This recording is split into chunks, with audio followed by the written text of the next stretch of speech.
The key to speaking well, the key to excellent communications is preparation. Actually, all of our life is preparing. This year, preparing for the next. Those first, 8, 9 grades preparing for high school, then high school preparing for college, college and university preparing for a career to earn money, then preparing to make the investments to keep you safe and secure, build a financial wall around your family nothing can get through. Always preparing for those steps and stages in our life. That's part of the game of life. For humans, it seems like it takes us longer to prepare. Preparation, getting ready, sometimes seems so laborious. Seems like it takes us forever to finally get ready. To design a life, get married and have a family and a career and fortune and future. Here's the first step to achieve good communications. Number 1, have something good to say. That's step number 1. It's fairly obvious. To have something good to say, try to recall and remember and take notes, keep journal, whatever, of your experiences, because as you live your life, you're going to have something good to say. 1, from your failures. 2, from your successes. You're going to have something better to say from the mistakes you've made and how you corrected it and bailed yourself out.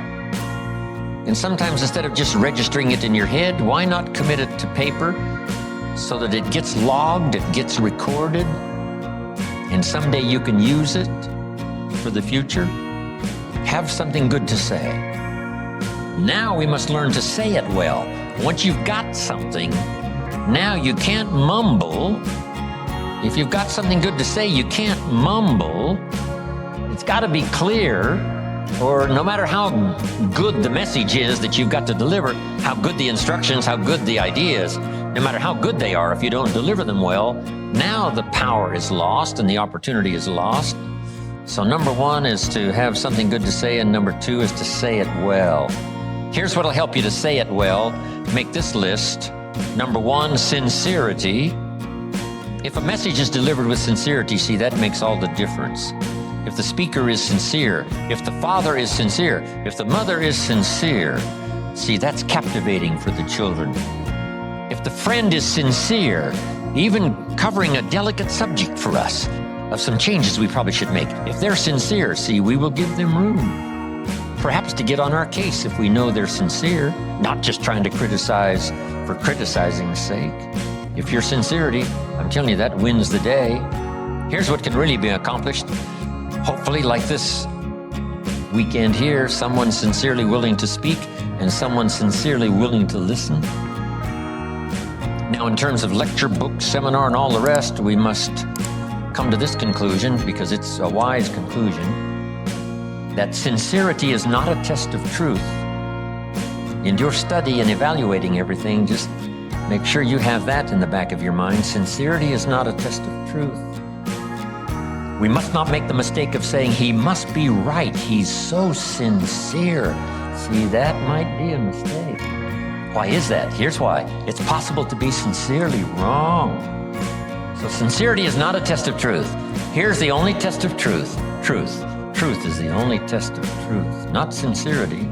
We hope someone will be both truthful and sincere, but we don't mistake sincerity for truth. Here's next. Repetition. To get better at something, you just have to go do it. Go do it. Accept every opportunity to go make a little talk if that's going to be your business. Get better at talking to your kids. Come up with more illustrations. Come up with more ideas. Read an extra book, How to Communicate with Teenagers. So you'll have something a little better to say. And then just practice it. Get good at it. Get better at it. Right? I was clumsy when I started. Now the words flow a little easier. I still struggle with the language, trying to make it clear, but it's easier now. Repetition has helped me to do that. Here's what's next. In good communication, saying it well, brevity. Right? Don't take too long to say it if you can say it in shorter sentences and shorter time. One way to learn brevity is to talk to kids. You talk to kids for 30 seconds and they say, how long is this gonna take? It's already too long, right? 30 seconds. I mean, they got games to play and things to do. They can't hang around for, an hour's discourse.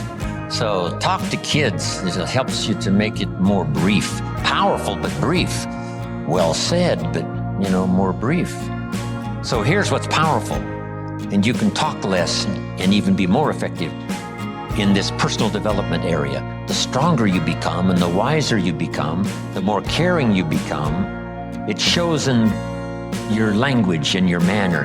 The texture of your communication changes and reaches where it couldn't reach before. It strikes the heart where it didn't strike before. Next, style. Now you've got to develop your own style. You can be a student of style. There's about a dozen people that I know over the years that if you knew those dozen, you'd say, hey, a little bit of each of them appears in Jim Rohn's style, which is probably true. Not copying any one person, but I like the way the person said it this way. I like the person's gestures, because I used to be a little too stiff without, gestures. Frank Sinatra was the best, not for only his lyrics and his phrasing and his style, but his gestures. They were captivating. They were part of his persona. So make this note, it's not just what you say, it's how you say it. Style, sincerity, the way you present it, heart, soul, from deep inside, commitment, dedication, wrapped up in your language so that now when you present it, it becomes incredibly effective. Next is vocabulary. The better your vocabulary, the better you can share ideas that are meaningful, find words now to use that you couldn't use before. Interesting story on vocabulary. Some friends of mine took a survey among prisoners many, many years ago. Some rehabilitation program they were working on for prisoners. They weren't looking for this, but here's what they found. There's definitely a connection between vocabulary and behavior. And here's what they discovered. The more limited the vocabulary, the more tendency to poor behavior. Isn't that interesting? And when you think about it for a while, you can say, well, I can see where that would be. If you were very limited in your ability to comprehend because you had such a small vocabulary, that no matter what someone said, it would still be confusing.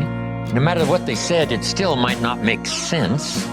They said it clear, but you couldn't see it. And sometimes that's because the vocabulary is so limited that it doesn't have the ability to register the scene on the screen of your consciousness. What if you could only see the world through this little tiny hole?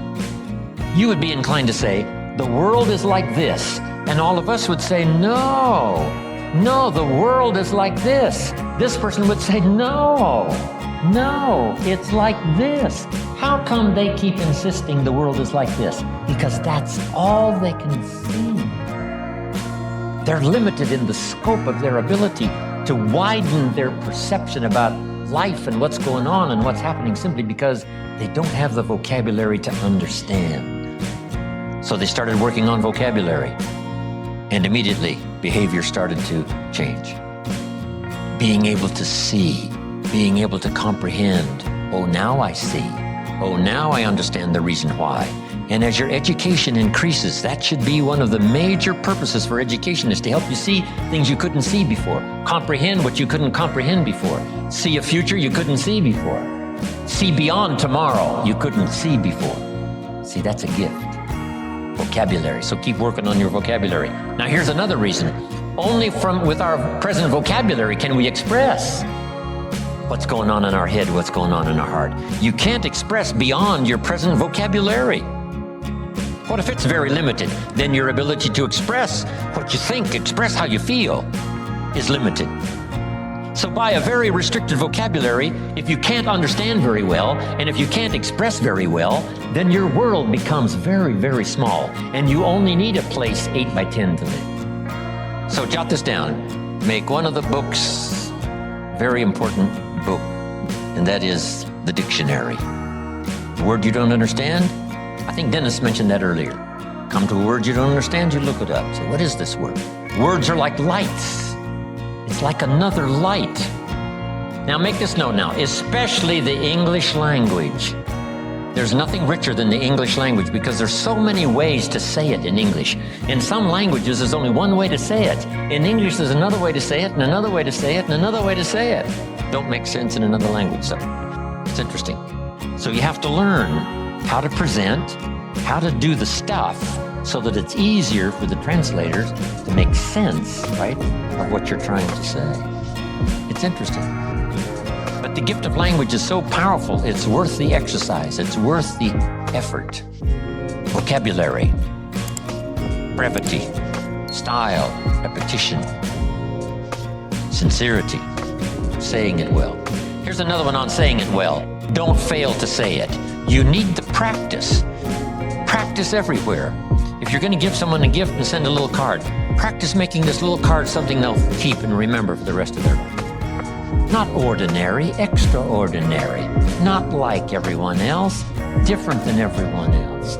It's the practice of using your gift of saying things another way until a light turns on, another way that expresses something heartfelt that the standard ordinary language wouldn't express, couldn't reach, couldn't paint these mental pictures.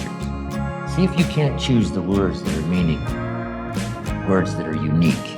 And the more you do this, practicing every little occasion to say something well, every little occasion to say something well, whether it's a little talk to the family gathering, or whether it's training, or whether it's inspiring, or a little class on Sunday morning, whatever it is, keep improving, find a new way to say it, a new illustration, a new story. You'll get better. The gift will belong to you, and the effect could be electrifying. So I'm asking you, don't fail to say it. Here's an expression we've heard. Words are no substitute for action. That's true. Let me give you another one. Action is no substitute for words. It's okay to do, but you've also got to say.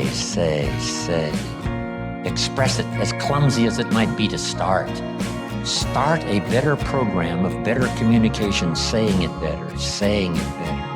Here's the next one now that's really challenging, is read your audience. Whether it's an audience of a child or an audience of a training class, or whether you're a minister and you preach, here's what you've got to do. Say something well, but then read the effect you're having. In those early days, I had to quickly read. Should I keep going or should I quit? I mean, is it over? Or, you got to read it. And at first, I started just going through my notes like this, and I didn't look up. I would go through my notes and I wouldn't look up. I would just go through my notes and go through my notes. Some of those early classes, I think everybody could have left and I'd have just kept on going right through my notes. Then finally, I learned to start looking up to see if it's okay. Should I slow down? Should I speed up? Am I coming on a little too strong? Should I get a little softer? This is what reading is all about. If you're talking to a child, should you really pour it on or should you hesitate? Should you save this for another time or do it now? Some of that you've got to pick up by reading the child. Read what's happening to your audience of 1 or 1,000. This is a challenge, but it'll help you in framing better the words you need to say and the style you need to use. If a guy's leaning toward the door, that means you probably should hurry. Not going to be here long. Get it done. Now, in reading, there's 3 things. Jot these down.